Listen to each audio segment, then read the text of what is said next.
Je m'appelle Samuel. Et le jour où j'ai appris que mon père allait se marier, je ne savais pas encore que la femme qui l'épousait portait mon enfant. Tout a commencé un matin lourd de chaleur, dans la grande maison familiale. Étienne, mon père, un homme respecté, riche, droit en apparence, m'avait convoqué au salon. À ses côtés se tenait Clara, mon ex, celle que j'avais aimée trop fort, celle que j'avais perdue. « Samuel, je vais me remarier », dit-il d'une voix calme. Je souris, par politesse. Puis, je levai les yeux vers elle, et le monde s'est fissuré. Clara baissait le regard.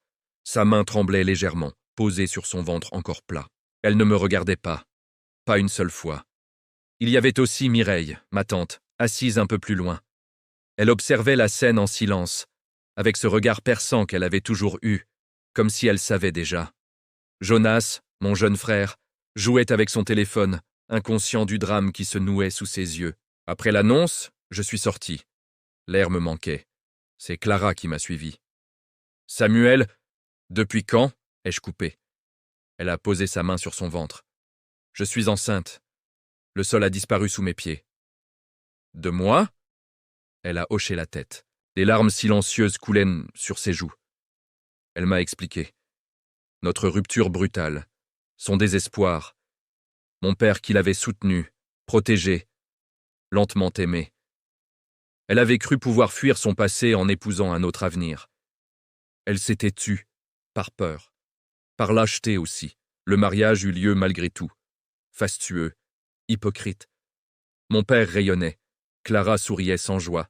Moi, j'étais au fond de l'église, à côté de Nadia, mon amie d'enfance, la seule à qui j'avais tout avoué. Elle me tenait la main comme on retient quelqu'un du bord du vide. Les mois passèrent. Le ventre de Clara s'arrondissait. Mon père parlait déjà de l'enfant comme de son héritier. Chaque mot était un couteau. Le jour du baptême, la maison était pleine de lumière.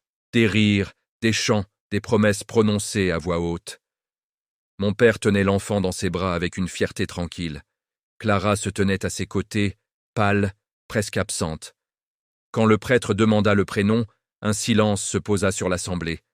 Mon père répondit « Élie ». Je sursautai. C'était le prénom que j'avais toujours dit vouloir donner à mon fils. Clara leva enfin les yeux vers moi. Un regard bref, brisé, reconnaissant. Désolé. Le prêtre traça le signe de l'eau sur le front de l'enfant. Une goutte glissa lentement, tomba au sol et s'y perdit. Personne ne parla. Mais dans ce silence, tout était dit. À la fin de la cérémonie, mon père s'approcha de moi et posa une main lourde sur mon épaule. Quand mon père m'a regardé ce soir-là, j'ai baissé les yeux. Et dans ce simple geste, tout a été scellé. Un soir, ma tante Mireille me convoqua. « Cet enfant mérite la vérité, dit-elle. Mais la vérité détruit parfois plus qu'elle ne sauve. Je suis allé voir mon père. Je l'ai regardé longtemps. Cet homme qui m'avait appris à marcher, à parler, à être un homme. « Tu veux me dire quelque chose ?» demanda-t-il. J'ai hoché la tête. Puis j'ai secoué la tête. Clara attendait dans le couloir. L'enfant pleurait. Mon père se leva, passa devant moi, s'arrêta un instant. Il sourit. Ou peut-être que je l'ai imaginé. « Papa, si cet enfant n'était pas de toi… » Il m'a interrompu.